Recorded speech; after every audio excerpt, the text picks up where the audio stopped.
Good morning, guys. Today's topic is going to be about different types of governmental systems around the world. Standard is compare the government of the United States with other governmental systems, including monarchy, limited monarchy, oligarchy, dictatorship, theocracy, and pure democracy. Okay, like I said earlier, there are many different types of governmental systems around the world. However, today we're only going to focus on these 6.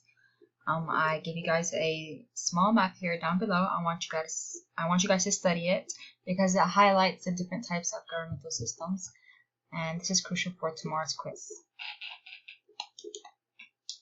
Okay, so our first governmental system is a monarchy, otherwise known as absolute monarchy. So a monarchy is a political system which is ruled by a single person, an individual ruler who functions as the head of state and achieves his or her position through hereditary or birthright. Okay, and they're often called king, queen, emperor, or empress. An example of an absolute monarchy is Saudi Arabia. Saudi Arabia's king is called Salman bin Abdul Aziz. Saudi Arabia is an absolute hereditary monarchy, and it is governed by a king, and the royal family dominates the political system. Okay, so comparing this with the United States governmental system, which is a representative democracy, the US and Saudi Arabia both have a plan of succession to the presidential or monarchical seat. Okay, so in the US, the vice president would succeed the president in case the president resigns, passes away, or faces impeachment by the Senate. In Saudi Arabia, however, since it's a monarchy, the king's family inherits the throne. The citizens of the United States choose their president through an electoral college system, and Saudi Arabia, the king's eldest son inherits the throne. Okay, so in the US, once elected, the president runs for a period of no more than 2 terms, 4 years each.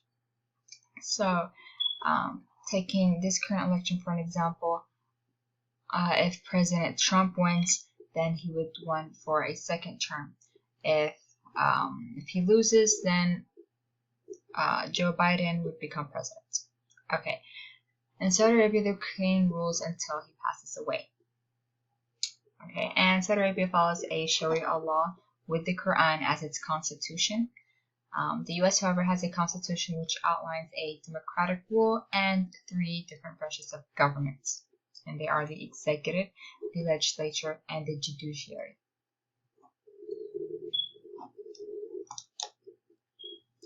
Okay, so a limited monarchy. It is a government in which a monarch is limited by parliament, and it is abided by a constitution, also known as a constitutional monarchy. Some monarchs have no power at all and are only figureheads. The citizens in a limited monarchy have more rights and freedom than an absolute monarchy. And an example of limited monarchy would be the United Kingdom. Okay, the United Kingdom versus the United States. Okay, so the American government has checks and balances, which means that no government can be more powerful than the other. In the UK, however, they have a parliament sovereignty, which means that no part of the government can challenge Parliament. So Parliament is more powerful.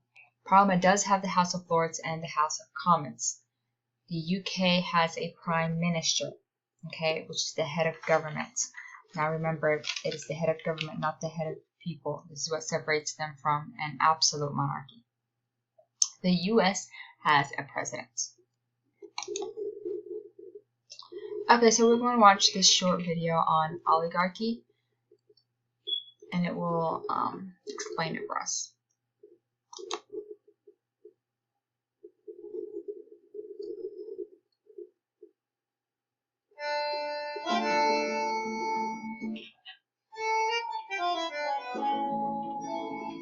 Oligarch is a term which is thrown about quite often these days. But do you know what an oligarch is? Or where the term comes from? Well, stick around to find out. The dictionary defines oligarch as the following. 1.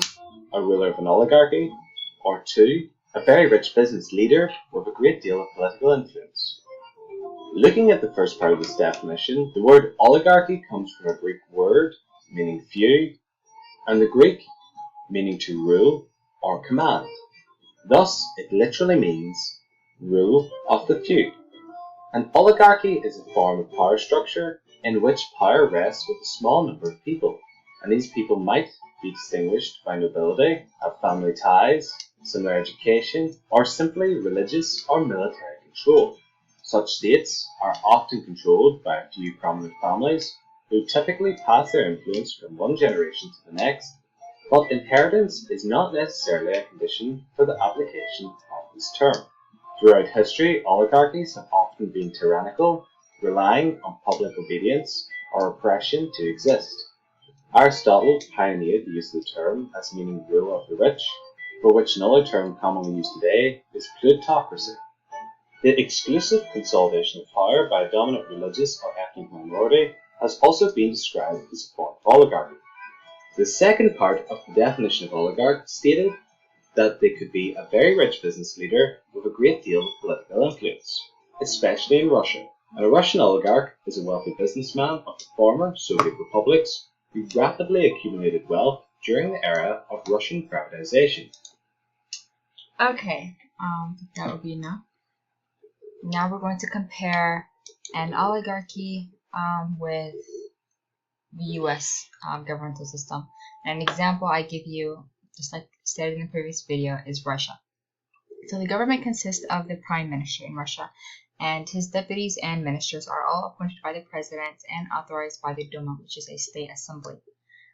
Russia is a federation and has 3 branches of government, so it's extremely similar to the US. Their constitutional court and Supreme Court are appointed for life by the Federal Council, which is recommended by the president. In the US, the cabinet is appointed by the president with the Senate approval, and members of the Supreme Court are nominated by the president and confirmed by the Senate and appointed for life. They have many similarities. Okay, so a dictatorship. A dictatorship is a form of government in which total control is given to a single individual or party. This implies that there is a complete control by the dictator or party, and their rights of the people are restricted. An example of a dictatorship, current dictatorship, is North Korea. North Korea's leader Kim Jong-un, which is a dictator, he has absolute power over the governmental system and the people. Okay, and the U.S. is a constitutional federal republic, so it's extremely different from North Korea. People have more freedom. They have freedom of speech, freedom of religion, freedom of press, and here in North Korea, they don't have any of those. So it's very limited. North Korea is a communist country and is centered on totalitarian rule. Okay, so theocracy. Theocracy is a government ruled by a religious leader of some sort. A ruler or a group uses the power of gods and texts to create laws and guide government decisions. So it's sort of like a religious rule. And this is very common in the Middle East. An example of this would be Yemen. It would be also Saudi Arabia. It's common. It's almost like a theocracy because it is ruled on Sharia law, which is religious text, and the Quran. Same thing for Yemen.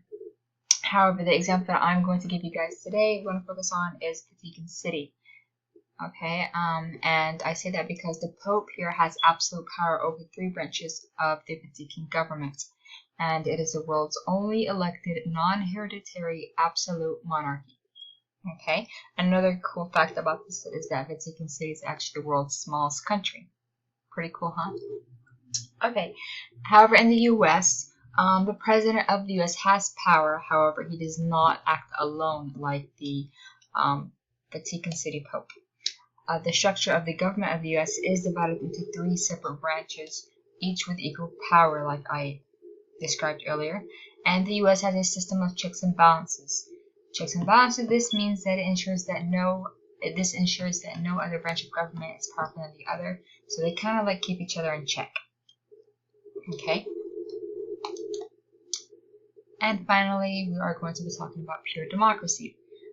Pure democracy is extremely different from representative democracy, which is what we have. and otherwise it's called direct democracy for democracy. And it is a government in which the laws and policies are made directly by the citizens. Okay, an example of pure democracy is Switzerland. Citizens in Switzerland have more power than in a representative democracy. They have more power than, well, they have, more rights than we do here. The People's Assembly, the Lassingmingda, I think that's how you pronounce it. Citizens choose their representative in the Council of State by a show of hands. So every 4 years, people select 246 members of the National Parliament, which consists of two chambers, the House and the House of Representatives, and the Senate. And another cool fact is that people can veto laws. How they do that is they get to vote. They have to reach a maximum of 100 votes, or a minimum of 100 votes, and 100,000 votes. So they can. And once they do that, they submit it, and they get to veto any law that they do not agree with. They do that within a year. Okay, they have a time limit. Okay, the U.S., however, only the president can veto laws, and the U.S. citizens choose their representative and hope they win. The representative has more power than the citizens. In the U.S., people vote for their representatives who then enact policy initiatives. Okay, so if I'm a Democrat, and if let's say President Trump wins, then I would not agree with his policies or anything. That would be a loss for me. So it's not something that would make everybody happy. Okay, only the Republicans would be happy about this. Alright, let's move on. Okay, so I provided you guys a short little activity to play, and that summarizes our lesson for today. And I will pick 3 students to come to the board and spin the wheel. So we'll start with Emily. Okay, spin it. Okay, the first question is, the U.S.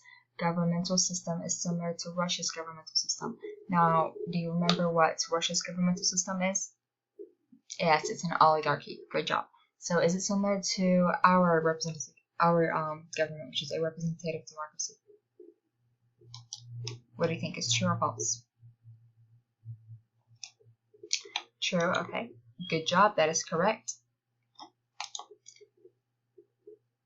Alright, Sam, come up to the board. You can try. Awesome, okay. So, limited monarchy and absolute monarchy are similar. Are they similar? This question is asking, this is saying that they are similar. What do you think? True or false? Great job. Awesome, guys. Okay, Rachel, come up to the board. Well, oh, okay. It's only 2 questions. Alright, I'm sorry about that. Well, we'll do this again tomorrow with our next topic, okay? And tomorrow is going to be the U.S. governmental system topic, okay? So I want you guys to study it. We'll have a short quiz on this topic tomorrow, and then we'll move on to the U.S. governmental system. Okay? Alright, guys. Thank you.